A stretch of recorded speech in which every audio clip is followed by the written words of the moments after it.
Listeners, readers, welcome to this Fox Page 2 cents, where I share my thoughts about why you might or might not want to read this book I love. Today I'm going to tell you quickly about Crying in H Mart by Michelle Zauner. First of all, I am now completely obsessed with Michelle Zauner. She is so cool. She is Korean American. She was born in 1989, and she is the lead singer and guitarist for Japanese Breakfast, which is a pop band, which, if you want to see the definition of cool in my eyes, Google just a couple of images of Michelle Zauner as frontwoman of Japanese Breakfast.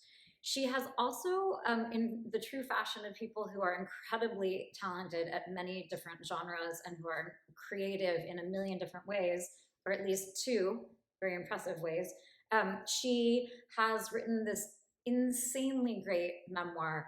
It tackles the death of her mom. So one of the reasons why you might want to pick this up, it spent a whopping 60 weeks on the New York Times bestseller list. I tend to not love bestsellers. I tend to be suspicious of them, often because I find the prose doesn't sort of live up to my very, very high expectations. This is a book that is entirely worthy of New York Times bestseller status, but it also is incredible prose. So a couple of things that she touches on that I think she does extremely well. One is the idea of being half Korean and half Caucasian. So her mom is from Korea. She herself is born in Seoul, and her mom is one of many women, and her grandmother, there's a sort of very matriarchal feel to the family that I really loved. But there is a sense of the difficulties of growing up in Oregon, which is where Michelle Zauner grows up. She then goes on to Bryn Mawr College and then lives in Philadelphia and New York. But this sense of the difficulties of being Korean American, the mixed ethnicities, where you have this idea of not belonging to either place. And she very sort of definitively doesn't feel 100% Korean because she's not. And she also doesn't feel 100% North American. So it's a really beautiful evocation of the difficulties of being mixed race, but more importantly, it's a really beautiful evocation of surviving the untimely death of her mom from cancer. So she's only 25 when her mom dies, and she finds solace in H Marts, which are Asian food supermarkets. So this is the point in the 2 cents where I read you the first sentence of the book, because usually for me that is very, very telling. And in this case, I'm going to read the first line, but I'm also going to read two other lines from the very beginning of the memoir. Here's the first one. Ever since my mom died, I cry in H Mart. So it's very straightforward, and you will think it sounds a little simplistic, but it is actually very indicative of the clarity of the prose and also the vulnerability that is all throughout this book.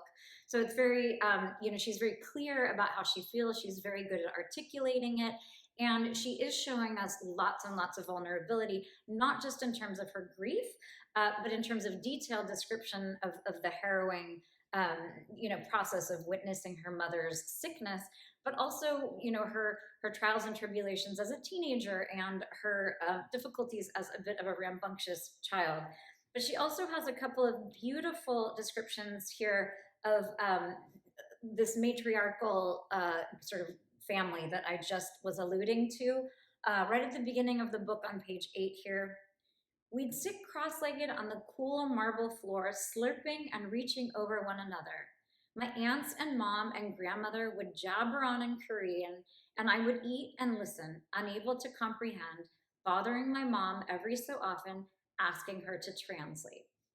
So not only is this a gorgeous piece of fiction, but it alludes to the fact that there is a very good examination of the language barrier between Michelle Zauner and her mother. You're going to have to listen to the 90-minute lecture to find out exactly all of the ways that she really beautifully explores this language barrier and the distance that this sort of constant translation creates between herself and her mom. But at the end of this very first chapter, which is called Crying in H Mart, she also has an example of this really beautiful and very sort of clear, but also sort of all-encompassing. She's able to make very large statements for someone who's very young, and they tend to resonate really beautifully. So on page 9 here, she is talking about H Marts, and she says, H Mart, one single one.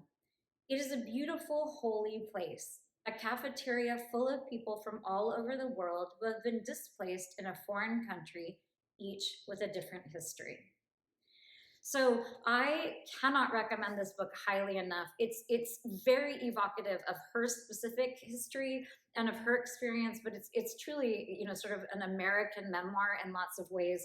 It's just a beautiful portrayal of mother daughter, the complexities in that relationship and the difficulty.